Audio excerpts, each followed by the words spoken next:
সালামু আলাইকুম দর্শক, আশা করছি ইনশাল্লাহ আপনারা সবাই ভালো আছেন। পাঁচ বিবির হাট থেকে মাঝারি মহিষের বাচ্চা দেখানোর চেষ্টা করছি এবং দরদাম জানাবো ইনশাল্লাহ। যদি ভিডিওটি ভালো লাগে চ্যানেলটিকে সাবস্ক্রাইব করে পাশে থাকার চেষ্টা করবেন। ফেসবুক পেজ থেকে দেখলে অবশ্যই ফেসবুক পেজটিকে ফলোদের সঙ্গে থাকবেন। ভিডিওটি বেশি বেশি ভালো করে শেয়ার করে দিবেন, এটা অনুরোধ থাকলো আপনাদের কাছে। এখন দরদাম সম্পর্কে ধারণা নেব এই পাঁচ বিবির হাট থেকে। এই হাটটি সপ্তাহে একদিন রোজ মঙ্গলবার সকাল 8টা থেকে বৈকাল 5টা পর্যন্ত চলমান থাকে। চলুন আমরা দাম জানবো এবং বয়সের আপডেট জানবো এই মহিষগুলি সম্পর্কে। কাকা আসসালামু আলাইকুম। ও বাদ যাচ্ছে আপনাদের? হ্যাঁ সেটা বলেন, হ্যাঁ সেইটাই বলেন, সমস্যা নাই। তো এই বাচ্চাগুলি কেমন দাম চাচ্ছেন? 3 লক্ষ চাচ্ছেন, তাই না? দর্শক দেখেন, এত বড় মহিষ 3 লক্ষ দাম চাচ্ছেন। বেচা কিনা না থাকার কারণে তাদের মন অনেক খারাপ রয়েছে দর্শক। তো আমরা সর্বক্ষণ চেষ্টা করে থাকি ভালো মন্দ হাটের বিষয়গুলি তুলে ধরার জন্য।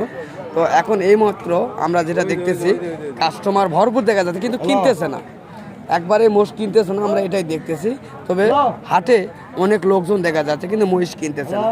তো যদি এই সময় আপনারা এই ধরনের মহিষগুলি কিনেন তাহলে লাভবান হইতে পারবেন। তো আমরা শুনলাম 3 লক্ষ দাম তিনি চাচ্ছেন, তোর দাম কেউ বলেই নেই এখনো। তো এই কারণে রাগ করছেন। তো ইনশাল্লাহ চেষ্টা করলাম, ভালো লাগলে অবশ্যই আমার চ্যানেলটিকে সাবস্ক্রাইব করবেন এবং দেখেন আপনারা আমরা কত কষ্ট করে ভিডিওগুলি তৈরি করে থাকি। এইরকম ফেস আমাদের সম্মুখীন হইতে হয়।